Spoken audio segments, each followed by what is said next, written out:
자, 우리 옆 사람과 예수님 살아나셨습니다. 예수님 살아나셨습니다.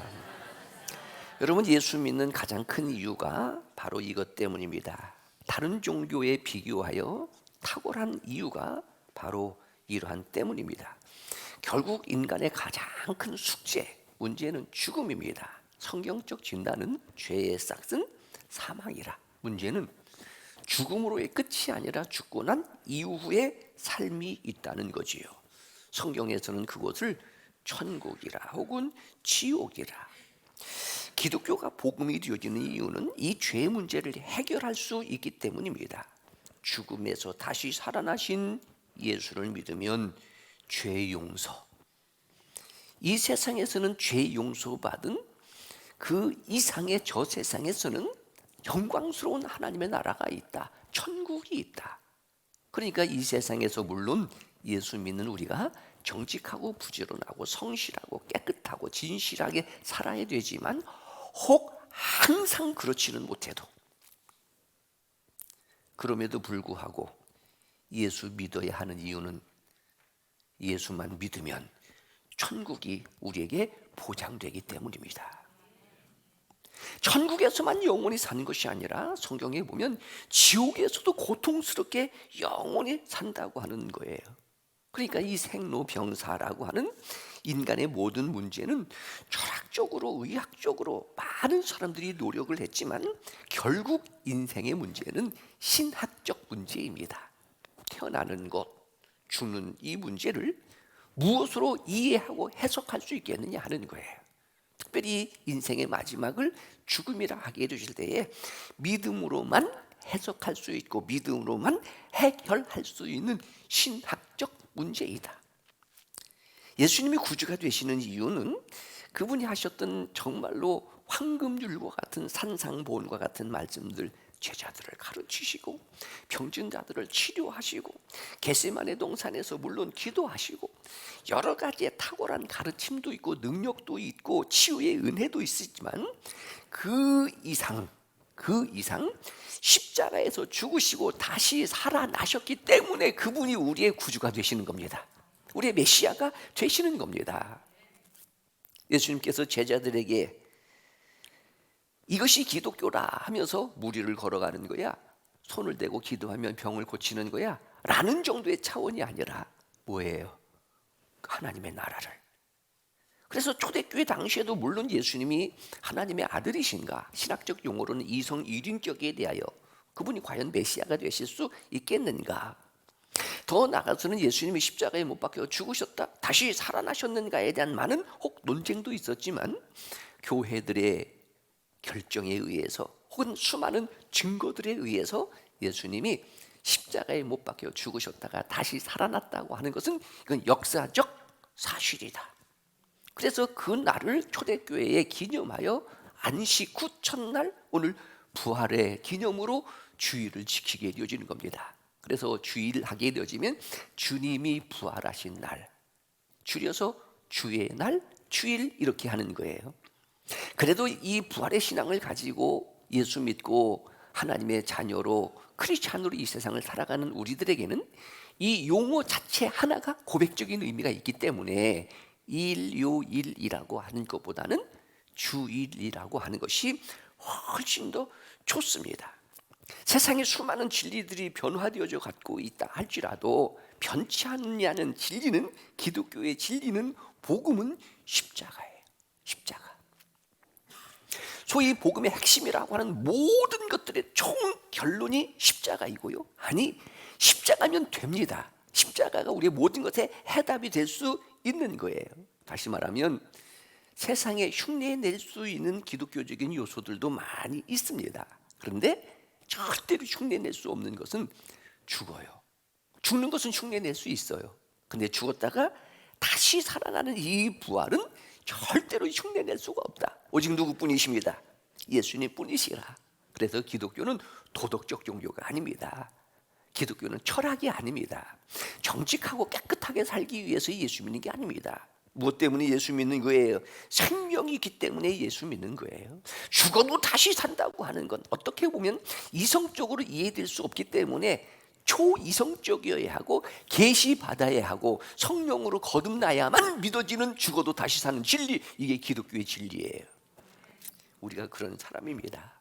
믿음의 조상이라고 하는 아브라함도 100세 때에 얻은 독자 이삭을 모리아 산에 제물이라고 하는 것은 칼로 죽이고 잡아서 각을 띄고 피 흘려서 불로 태우는 것이 번제, 이 제물인데, 그렇게 드릴 수 있었던 그 믿음은 내가 혹시 이렇게 죽여도 하나님은 뭐 하실 것이라, 다시 살리실 것이라고 하는 부활의 신앙으로 그렇게 될 수 있었던 거예요. 그래서 믿음의 시조라 일컬어지는 아브라함의 신앙도 믿음으로 의롭다함을 받는데, 어떠한 믿음이었느냐? 죽어도 다시 사는 믿음. 비록 내가 하나님을 믿고 신뢰하고 독자 이삭을 바친다 할지라도 하나님은 다시 살리실 것이라고 하는 부활의 신앙, 이것이 히브리인의 신앙이고 믿음의 조상 아브라함의 신앙이고, 예수 믿음으로 우리가 누가 되어졌습니다. 갈라디아서를 통해서 계속 보았던 것처럼 아브라함의 자손이 되어진 거예요. 혈통적으로 민족적으로 전혀 다른 우리가 아브라함의 자손이라 일컬어지는 이유는 믿음 때문인데, 아브라함도 무슨 믿음이고요? 부활의 믿음이고, 오늘 우리도 누구의 믿음이고요? 부활의 믿음이고. 아브라함은 초림의 예수 그리스도에 대한 믿음이었다면 우리는 재림의 예수 그리스도에 대한 믿음. 그러니까 초림의 예수와 재림의 예수는 동일한 예수 그리스도. 예수님이 살아계셨을 때에 예수님이 십자가에 달리자 모두가 다 도망가게 되어지고 두려워하고 했던 그들, 훗날 자신의 몸을, 생명을 아낌없이 내어놓고 주님의 증인이 되어졌던 이유는 무엇 때문입니다? 부활 때문이라. 부활 때문이라. 예수님의 부활로 인하여 그분은 정말 하나님의 아들이셨다, 메시아였다라고 하는 증거가 되어지는 거예요. 부활의 주님을 만났고, 그래서 예수를 영접한다, 믿는다라고 하는 히브리적 단어 속에는 만났다는 의미를 가지고 있습니다. 그분이 내 안에, 내가 영접함으로 내 안에 오신 거예요. 나는 주로 더불어, 주는 나로 더불어. 이게 체험적인 의미 혹은 만남의 의미를 갖고 있는 거예요. 영이신 하나님을 어떻게 볼 수 있을까? 영접하는 것이 내가 주님을 만났다, 믿는다 하는 의미를 갖게 되어지는 것처럼, 부활의 주님을 만났기 때문에 주님을 위하여 자신의 생명을 내어놓는 순교의 삶을 살 수 있었던 겁니다. 예수님이 다시 살아나셨다고 하는 당시에 수많은 증거들이 많이 있어요. 대표적으로 로마 병정들, 수많은 사형을 집행해 보았지만은 예수님과 같은 분이 없으셨다. 그래서 전해지는 훗날 그들은 독실한 그리스도인이 되어졌다. 500여 형제에게 한두 명만 나타나도 충분한 증인의 조건이 되어지는데, 500의 형제에게, 심지어는 의심했던 만삭되지 못한 나 같은 죄인에게도 예수님의 부활을 목격했던 그때 당시에 수많은 사람들이 있었고요. 그 민족의 사회의 구조적 측면에서는 오직 유대인만 수많은 핍박이 있었고 포로로 끌려갔으면서도 회당에서 안식일마다 예배를 드리는 회당 중심의 민족의 사회적 구조가 결국 부활의 주님을 만나게 되어지고 부활의 주님을 믿는 신앙을 유지할 수 있었던 겁니다. 그러니까 오늘날로 말하게 되어지면 교회 중심이에요. 교회는 뭐 하는 거예요? 부활의 주님을 만난 사람들의 모임, 부활의 신앙을 가지고 우리의 영원한 본향의 하나님의 나라를 준비하는 성령의 혹은 교회의 혹은 하나님의 자녀의 공동체가 바로 교회가 되어지는 겁니다. 그리고 이러한 신앙으로 오늘 행했던 것처럼 뭐예요? 성례전, 세례를 받게 되어지고 예수님의 살이라 피라 기념하는, 천주교는 화채설을 말하지만 우리는 기념설입니다. 영적 기념설이에요.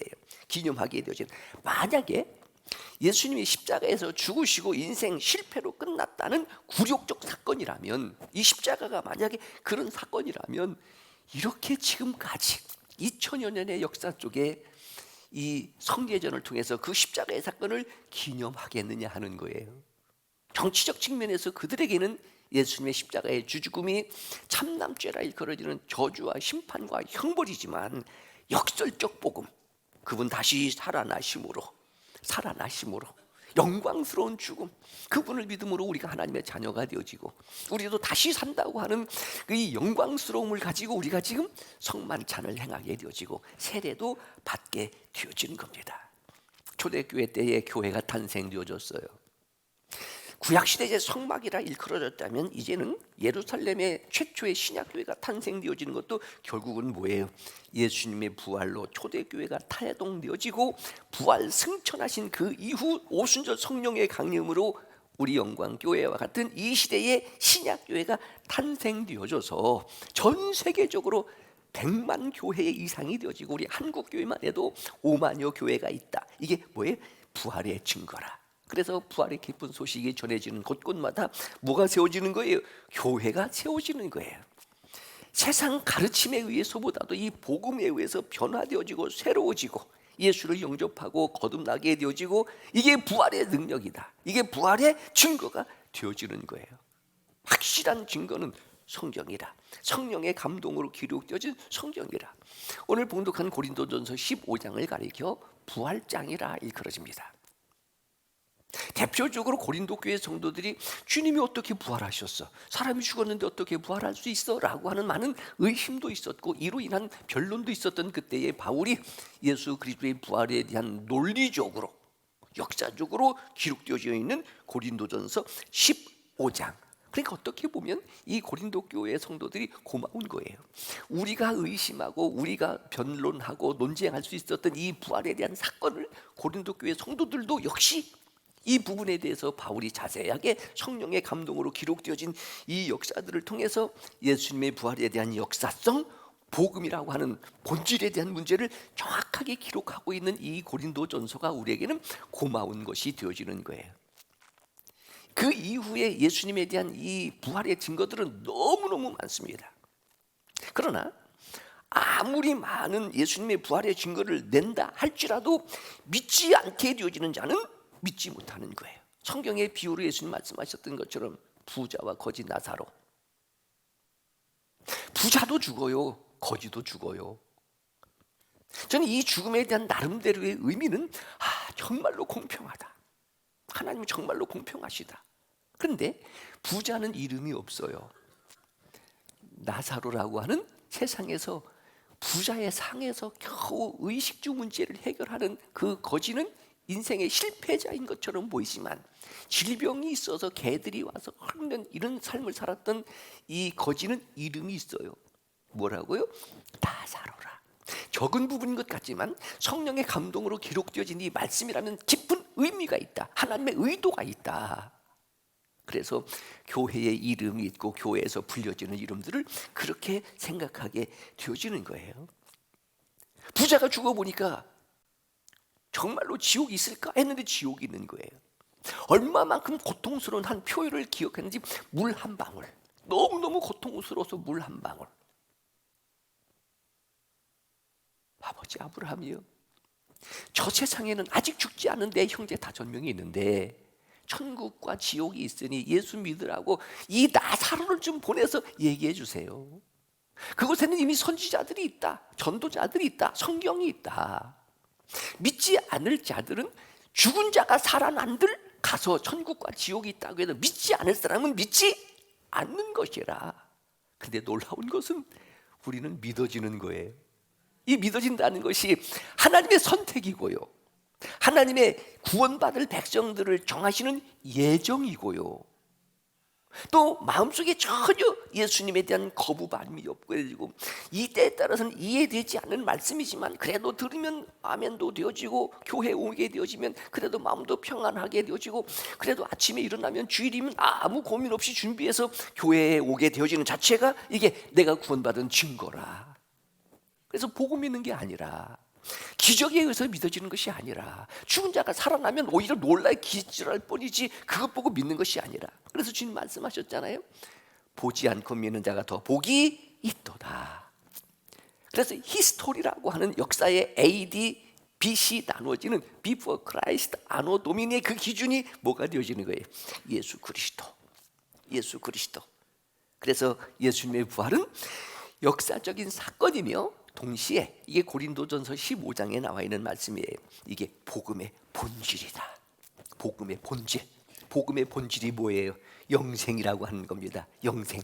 그래서 성경에 기록되어진 성경의 모든 기록의 초점과 목적은 예수 그리스도의 십자가의 죽으심과 부활이에요. 내용은 뭐예요? 영생이에요. 만약에 죽은 자의 부활이 없다면, 즉 예수님이 부활하지 아니하셨다면 우리가 믿는 이 믿음도 헛것이라. 헛것. 이게 고린도전서 15장 14절이에요. 가장 불쌍한 사람들이라. 고린도전서 15장 또 19절의 말씀이기도 하고요. 초대교회 성도들의 신앙이 부활신앙이라. 물론 구약시대에 아브라함부터 시작되어졌던 모든 신앙도 마찬가지지만 우리가 아는 것처럼 무덤에 앉아 울던 마리아가 부활의 주님을 만나고 용기를 얻습니다. 방문을 잠그고 무서워 떨고 있었던 제자들이 부활의 주님을 만나고 평안을 얻었습니다. 계집종 앞에서 나는 예수를 모른다고 부인하고 저주했던 베드로가 부활의 주님을 만나고 난 다음 담대하게 복음의 증인, 십자가의 증인이 되어지는데 이제는 거꾸로 십자가에 순교하기까지 되어졌고요. 바울도 교회의 핍박자였습니다. 예수 믿는 사람을 잡아 죽이기 위해서 다메섹으로 가다가 부활의 주님을 만난 후 이제는 이방인들에게 예수는 그리스도라, 십자가의 죽음과 부활을 전하는 그 일에 일평생 헌신하며 살았던 그가 전한 모든 메시지는 오직 십자가. 그래서 이 부활은 복음의 본질이 되어지고, 또 하나 예수님이 이 세상에 오셔서 전하셨던 메시지, 회개하라, 천국이 가까웠느니라, 하나님 나라에 대한 확증이 되어지는 거예요. 그래서 우리의 인생의 마침은 어디에서요? 하나님의 나라에서.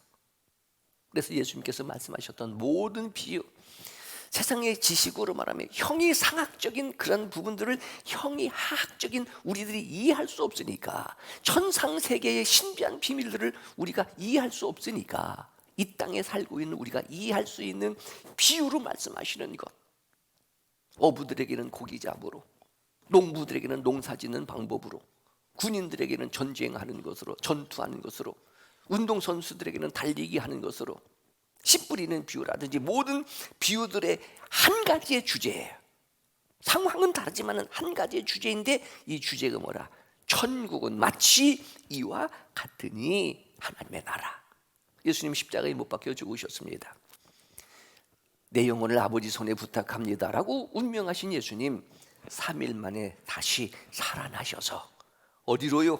하나님의 우편 보좌로 승천하신 하나님의 나라. 여기가 우리가 돌아갈 마지막의 종착역 본향이 반드시 있는데 거기서 뭐 하는 거예요? 영원히 살게 해줄 것이라. 만약에 우리가 바라는 것이 이 세상뿐이라면, 이게 이 고린도전서 15장 19절의 말씀인데, 내가 남들보다 조금 잘 살고 많이 살고 높이 살고 잘 먹고 하는 것이었다면 예수 믿는 사람이 이 세상에서 가장 불쌍한 사람이라. 이게 신비한 거잖아요. 이것이 기적인 것 같기도 해요. 미스테리인 것 같기도 하고요. 왜냐하면 다른 데는 아침 새벽 일찍부터 나가서 일을 해서 벌어도 얻어도 받아도 기쁨이 없는데, 교회 와서 새벽부터 누가 칭찬하나 인정하나, 그런데 찬송하고 기도하고 이렇게 예배를 드리는 것이 그 어떤 것과 비교될 수 없는 행복이 되어지고 기쁨이 되어지는 것, 참 신비하다. 드려도 기쁜 거예요. 드려도 기쁜 것. 이게 뭐예요? 이게 거듭난 그리스도인의 삶이기 때문에 그렇습니다. 한 가지 더는요, 예수님의 부활은 잠자는 자들의 부활의 첫 열매가 되시는 겁니다. 그러니까 예를 들어서 과일 나무가 있어요. 동시에 맺어지고 익어져서 따는 것이 아니잖아요. 같은 나무이지만은 먼저 있는 것이 있고 다음에 있는 것이 있고 마지막에 있는 것이 있게 되어지는 것처럼, 예수님의 부활이 첫 열매라 하게 해주실 때는 예수님과 연결되어진 우리 모두는 순서에 따라서 부활하게 되어질 것이라. 이것이 예수님의 부활의 확실성, 본질, 더 나아가 핵심 혹은 부활의 첫 열매. 그렇다면 이런 신앙을 갖고 있는 사람들이 어떻게 살아야 되느냐라고 하는 소위 부활신앙이 오늘 봉독한 고린도전서 15장 마지막 57절과 58절입니다. 57절, 우리 주 예수 그리스도로 말미암아 우리에게 무엇을 주시는? 승리를 주시는 예수님의 승리예요. The Passion of Christ라고 하는 그런 영화 속에서 예수님이 십자가에 죽으셨지만 다시 살아나시는 것, 요한계시록의 마지막 정말 예언을 말하는 것 같지만 이것의 주제는요, 신학적 주제는 교회론이고요, 전체적인 핵심은 승리입니다. 예수님의 죽으심에서 다시 살아나시는 승리, 다시 살아나신 주님으로 인하여 하나님 뭐합니다? 감사합니다. 왜? 나도 다시 살아나게 해주실 것이니까. 1차적으로는 구원의 감사라고 한다면 나는 날마다 이기는 거예요. 너희가 세상에서 환난을 당하나 담대하라. 내가 세상을 이기었노라. 이신칭의 의인은 오직 믿음으로 말미암아 살리라. 이 믿음이 세상을 이기는 이김은 이것이니고 믿음이라. 그러니까 죽어도 다시 사는 거예요. 영원히 사는 거예요. 그렇다면 우리는 무조건 감사해요. 하나님 감사합니다. 무조건 감사. 그래서 말씀드렸던 것처럼 슬럼프에 빠지게 되어지고 낙심하게 되실 때 극복하는 여러 가지의 방법 중에 첫째가 뭐라고요? 일어나자마자 하나님 감사합니다. 외쳐라. 하나님 감사합니다. 항상 기뻐하라. 쉬지 말고 기도하라. 범사에 감사하라. 그리하면 내가 그렇게만 해도 이는 그리스도 예수 안에서 너희를 향하신 누구의 뜻대로요? 하나님의 뜻대로. 그런데 하나님의 뜻은요, 온전하시고 선하시고 기뻐하시는 것이라. 부활신앙, 구원에 대한 감사, 죽어도 다시 살아가는 죽음이라고 하는 것도 그렇잖아요. 죽음을 통해서 하나님의 나라에 들어가는 이게 과정이에요.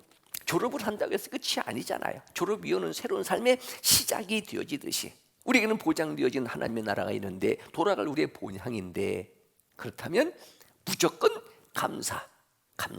이것이 부활신앙의 첫 번째라면 두 번째는요, 58절입니다. 그러므로 내 사랑하는 형제들아, 견실하며 흔들리지 말고. 이 견실이라고 하는 것은 확고부동하다는 말이에요. 포기하지 않고 어떻게 보면 안정되다 하는 말이에요. 견실하고 흔들리지 말아라. 오히려 적극적으로 더욱 열심히 항상 주의 일에 힘쓰는 자들이 되라. 여기서 힘쓴다라고 하는 것은 풍성하다, 넘치다, 그런 의미를 가지고 있는 거예요. 적당하게 하는 것이 아니라 넘치는 거예요. 이것을 가지고 우리는 성령 충만, 은혜 충만, 말씀 충만, 기쁨 충만, 이렇게 이루어지는 것처럼 이렇게 살아가는 거예요. 까닭은 이 세상에서 우리가 그렇게 살았던 삶이 절대로 뭐하지 않다? 헛되지 않다. 인생론을 가르치고 있는 전도서의 마지막 12장 13절의 결론이 뭐예요? 너희 모든 행위와 모든 은밀한 일을 선악간에 심판하시리라. 요한계시록 생명의 책이 있다면 행위의 책이 있잖아요. 어느 분이 그렇게 설명을 해요? 내가 이 세상 살아왔던 것들이 마치 비디오 되어진 것처럼 쫙 알아지는데, 인간도 알아지는데 10년 전에 20년 전에 무슨 일이 있었는지 요즘 특별히 핸드폰 가지고 다니게 되어지면 이게 내 삶의 흔적이 거기에 다 입력이 되어지는데, 하물며 하나님께서 내 인생을 절대로 헛되지 않으니 더욱 열심히 주의 일에 힘쓰는 자들이 되어라. 그 중에 첫 번째 힘쓰는 일은 예배 드리는 일입니다. 예배. 초대교회 성도들이 예배를 드리고 말씀을 배우고 기도하고 유무상통하고 서로 격려함으로 세상의 많은 사람들에게 부러움을 받고 나도 저렇게 되어야 되겠다 감동이 되어져서 믿는 자의 수가 더해짐으로 예루살렘 교회가 부흥되어졌던 것처럼, 결론, 예수님 다시 살아나셨습니다. 죽어도 다시 삽니다. 문제는 나는 부활이요 생명이니 나를 믿는 자는 영원히 죽지 않고 무릇 살아서 믿어도 죽지 않는다는 이 진리를, 이 복음을, 이 부활을, 이 영생을 믿느냐라고 하는 것이 중요하다. 우리는 믿습니다. 그래서 우리는 다시 사는 겁니다. 오늘 부활의 아침, 이런 부활의 신앙으로 하나님 잘 섬기고 또 이웃을 내 몸처럼 사랑하며 살아가는 교회다운 교회, 성도다운 성도, 영광교회의 성도 공동체가 될 수 있기를 축원합니다. 기도하겠습니다. 하나님 아버지,